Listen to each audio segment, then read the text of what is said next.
এ সময় আম গাছের পাতাকে সুস্থ সবল রাখাটাই হচ্ছে আমাদের বড় চ্যালেঞ্জ।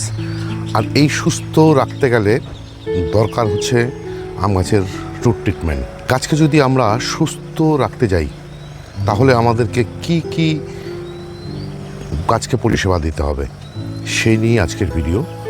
নমস্কার, আমি দেবজ্যোতি, কুচবিহার থেকে। আপনারা দেখছেন রামতুর ছাদ বাগান। প্রতিদিনের অভ্যাস মতো আজও চলে এসেছি একটি ভিডিও নিয়ে। আর এই ভিডিওতে আপনাদেরকে জানাবো আমি আম গাছকে এ সময় সুস্থ রাখতে গেলে, মানে আম গাছের শেকড়কে যদি সুস্থ রাখা যায় তবেই কিন্তু আম গাছের পাতা সুস্থ থাকবে এবং গাছে কোনো রকম সমস্যা হবে না। গাছ কিন্তু খুব দ্রুততার সহিত বেড়ে উঠবে। আমরা সবাই জানি আমাদের উত্তরবঙ্গে বর্ষা ঢুকে গেছে গতকাল। আর এই বর্ষা ঢুকে যাওয়ার আগে থেকেই শুরু হয়েছে আমাদের এখানে বর্ষা। সেই বৃষ্টির জল পেয়ে বা গাছের মধ্যে যে খাবার দেওয়া হয়েছিল মিশ্র খাবার আজ থেকে 1 মাস আগে, সেই খাবার পেয়ে কিন্তু গাছগুলোতে যে গ্রোথ বা নতুন পাতা, নতুন ডাল আসতে শুরু করেছে। এই সমস্ত নতুন ডাল এবং পাতাকে সুস্থ রাখতে গেলে আমাদেরকে কয়েকটি বিশেষ পরিচর্যা করতে হবে। সেই পরিচর্যার মধ্যে একটি হচ্ছে গাছের রুটকে ঠিক রাখা। গাছের রুটকে ঠিক রাখতে গেলে যেটা দরকার সেটা হচ্ছে রুট ট্রিটমেন্ট। সেটা আমরা কিভাবে করতে পারি সেটাই তুলে ধরবো আজকে আপনাদের সামনে। আম গাছে যখন মুকুল থেকে ফল ধরেছিল বা ফল সেট হয়ে গেছিল, সে সময়ে বিভিন্ন কারণে গাছের পাতা কিন্তু ঠিক এভাবে হালকা সাইড বরাবর পড়তে শুরু করে। সে সময় থেকে আমাদের মাথার মধ্যে একটি চিন্তা আসতে থাকে, এভাবে যদি পাতা পড়তে থাকে তাহলে গাছকে কি করে সুস্থ রাখা যাবে। তার জন্যই প্রথমে যেটা করতে হয়েছে বা যেটা আমি করেছি সেটা হচ্ছে গাছের মধ্যে দিয়েছি ফাঙ্গিসাইড। ফাঙ্গিসাইড দিতে হয়েছে এই কারণে, গাছের শেকড় যদি খারাপ থাকে, গাছের শেকড় যদি দুর্বল থাকে, মানে গাছের শেকড়ে যদি ফাঙ্গাস দেখা দেয় বা ফাঙ্গাস জন্মায়, তাহলে কিন্তু গাছের পাতা পুড়তে শুরু করে।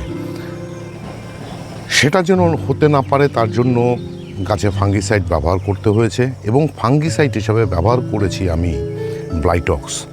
তার কারণ হচ্ছে ব্লাইটক্স ব্যবহার করতে হয় বিভিন্ন কারণে, মানে আম গাছে যে সমস্ত রোগ দেখা যায়, বিশেষ করে গামোসিস, পাতা পোড়া বা অ্যানথ্রাকনোস, এ সমস্ত রোগের থেকে গাছকে বাঁচাতে পারে একমাত্র কিন্তু ব্লাইটক্স, মানে কপার অক্সিক্লোরাইড যুক্ত ফাঙ্গিসাইড।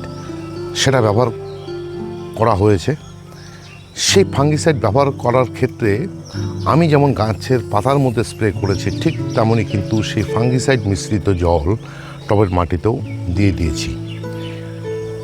এটা দিয়ে দেওয়ার 7 দিন পর দিয়েছি আমি হিউমিক অ্যাসিড। সে সময় যেহেতু গরম ছিল, রোদ ছিল, বৃষ্টি হলেও অতটা হতো না, সে সময় কিন্তু ফাঙ্গিসাইডের পাশাপাশি দিয়ে দিতে হয়েছে আমাকে হিউমিক অ্যাসিড। হিউমিক অ্যাসিড দেওয়াতে কি হয়, গাছে যে খাবার দেওয়া হয়েছিল সে খাবার গাছকে গ্রহণ করতে সাহায্য করেছিল এবং গাছের যে শেকড়কে বৃদ্ধি করতে সাহায্য করেছিল। আর এটা করতে পেরেছি জন্যই পুরনো যে সমস্ত পাতা, নিচের দিকে যে সমস্ত পাতা, সে সমস্ত পাতা পুরো গেলেও এখন যে সমস্ত নতুন পাতা বেরোচ্ছে বা নতুন পাতা বা নতুন ডাল আসতে শুরু করেছে, তার মধ্যে কিন্তু কোনো রকম পাতা পুড়ে যাওয়ার যে সমস্যা সেটা কিন্তু আসছে না। এছাড়া পাতা পুড়ে যায় অনেক সময় অতিরিক্ত রোদ বা অতিরিক্ত গরমের কারণে। সেটা হয় যদি জলের অভাব দেখা দেয় তাহলে সেটা হতে পারে, বা অতিরিক্ত গরমের জন্য হতে পারে। গাছের কাণ্ডে জল সরবরাহ করতে পারে একমাত্র কিন্তু পটাশ।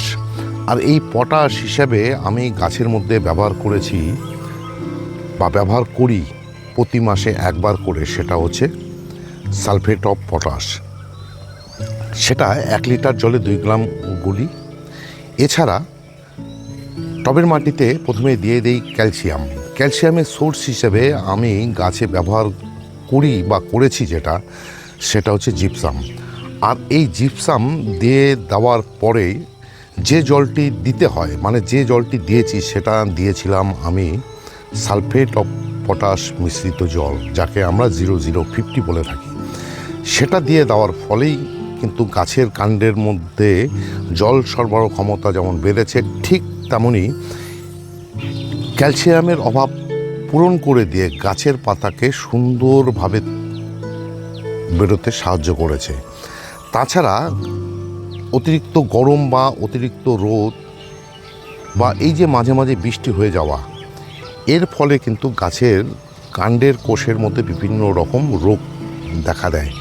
সেই রোগ প্রতিরোধক ক্ষমতা কিন্তু ক্যালসিয়াম গাছকে বাড়িয়ে দিতে পারে এবং গাছের যে কাণ্ড, তার যে কোষ প্রাচীর, তাকে কিন্তু মজবুত করে তোলে। আর যেহেতু বর্ষা ঢুকে গেছে আমাদের উত্তরবঙ্গ তথা কুচবিহারে, সুতরাং এ সময় সারাদিন বৃষ্টি হবে বা বেশিরভাগ দিনই বৃষ্টি হবে। এই বৃষ্টির মধ্যে টবের মাটি বা টবের মিডিয়া এ সমস্ত কিন্তু সারাদিন ভিজে থাকবে। এর ফলে গাছের শেকড়ের মধ্যে সমস্যা কিন্তু আসতে শুরু করবে। সেটা যেন আসতে না পারে তার জন্য এখন আমাকে দিয়ে যেতে হবে 15 দিন অন্তর অন্তর কপার অক্সিক্লোরাইড যুক্ত ফাঙ্গিসাইড জলে গুলে নিয়ে টবের মাটিতে বা মিডিয়ার মধ্যে ঢেলে দিতে। আর যেহেতু বর্ষা শুরু হয়ে গেছে, এই মুহূর্তে কিন্তু আর আম গাছগুলো সহ বিভিন্ন গাছে কিন্তু আমি হিউমিক অ্যাসিড মিশ্রিত যে জল সেটা কিন্তু ব্যবহার করতে পারবো না। এ সময় আমাকে ব্যবহার করতে হবে আরেকটি জিনিস, সেটাই হচ্ছে এখন আপনাদের সামনে আমি তুলে ধরব। আর সেটা হচ্ছে রুট মাল্টিপ্লায়ার। এই রুট মাল্টিপ্লায়ার কেন ব্যবহার করব সেটাই এবার আপনাদের সামনে একে একে তুলে ধরছি। এটা গাছের শেকড়ের দ্রুত বৃদ্ধি ও বিকাশের জন্য একটি বিশেষ সার বা হরমোন হিসেবে কিন্তু ব্যবহার করা হয়। কী কারণে এটা ব্যবহার করা হয়? এটি গাছের নতুন শিকড় বা হেয়ার রুট তৈরি করতে সাহায্য করে, যা মাটির ভিতর থেকে পুষ্টি সংগ্রহ করতে পারে। এটি ব্যবহার করায় বা পুষ্টি শোষণ ক্ষমতা বৃদ্ধি করে, শেকড়কে মজবুত ও বিস্তৃত হওয়ায় গাছের মাটি থেকে সার অন্যান্য খনিজ উপাদান সংগ্রহ করতে পারে খুব সহজেই। শেকড় ভালো থাকলে গাছ শক্তিশালী থাকে, ফলে এর রোগ প্রতিরোধক ক্ষমতা এবং প্রতিকূল আবহাওয়াতে টিকে থাকতে পারে। এর দ্বারা দ্রুত শিকড় গজানোর ফলে গাছের দ্রুত বৃদ্ধি ঘটে এবং অধিক ফলনে সহায়তা করে থাকে। এটি ব্যবহার করার নিয়ম: টবের গাছের জন্য 1 লিটার জলে 5 ml মিশিয়ে শেকড়ের গোড়ায় দিয়ে দিতে হয়। এটি সাধারণত 2-3 মাস অন্তর ব্যবহার করতে হয়, বর্ষার আগে, বর্ষার পরে এবং শীতের শেষে। এমনভাবে দিতে হয় যাতে টবের মাটি পুরোপুরি ভালোভাবে ভিজে যায়। তরলটি দেওয়ার আগের দিন মাটি একটু আলগা করে নিতে হয় বা খুঁড়ে নিতে হয়। তবে খেয়াল রাখতে হবে প্রধান শেকড় জন্য কোনোভাবেই এফেক্ট না হয় বা কেটে না যায়। এটি বিকালের দিকে বা সন্ধ্যের দিকে দিতে হয়। এটি দেওয়ার 1 সপ্তাহের মধ্যে গাছকে আপনারা যে কোনো খাবার দিয়ে দিতে পারবেন। কেন এই তরলটি বিকেলে দিতে হয় তারও একটি কারণ রয়েছে। বিকেলে রোদ কমে যাওয়ায় বা কম থাকায় গাছের গোড়ার মাটিকে এই তরলটি দীর্ঘ সময় ধরে শোষিত হওয়ার সুযোগ পায়।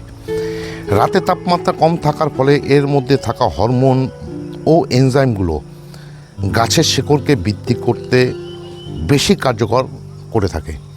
তাই এই মুহূর্তে এই যে রুট মাল্টিপ্লায়ার, সেটা আমি গাছে ব্যবহার করছি। আর এইটুক পরিচর্যা যদি আপনারা আপনাদের আম গাছগুলোতে করে নিতে পারেন বা করে থাকেন, তাহলে আপনাদের আম গাছ হবে সুস্থ সবল এবং এই বর্ষার গাছ অনেকটা বৃদ্ধি পাবে এবং সামনের সিজনের জন্য আম গাছের থেকে প্রচুর পরিমাণে ফুল ও ফল অবশ্যই পাওয়া যাবে। আর আজকের এই ভিডিওটি যদি আপনাদের ভালো লেগে থাকে বা ইনফরমেটিভ বলে মনে হয়, তাহলে একটি লাইক দেবেন, কমেন্ট করবেন, এবং আমার চ্যানেলটি যদি সাবস্ক্রাইব করা না থাকে তাহলে চ্যানেলটি অবশ্যই সাবস্ক্রাইব করে নেবেন। কেননা প্রতিদিন দুপুর 2টোয় আমার এই চ্যানেলে কোনো না কোনো ভিডিও চলেই আসে। সেই সমস্ত ভিডিও দেখতে হলে বা পেতে চাইলে আমার এই চ্যানেলটিকে সাবস্ক্রাইব করে নিতে হবে। সবাইকে অশেষ অশেষ ধন্যবাদ এবং শুভেচ্ছা জানিয়ে আজকের এই ভিডিও শেষ করছি। সবাই ভালো থাকবেন, সুস্থ থাকবেন, সবুজের সাথে থাকবেন। ধন্যবাদ।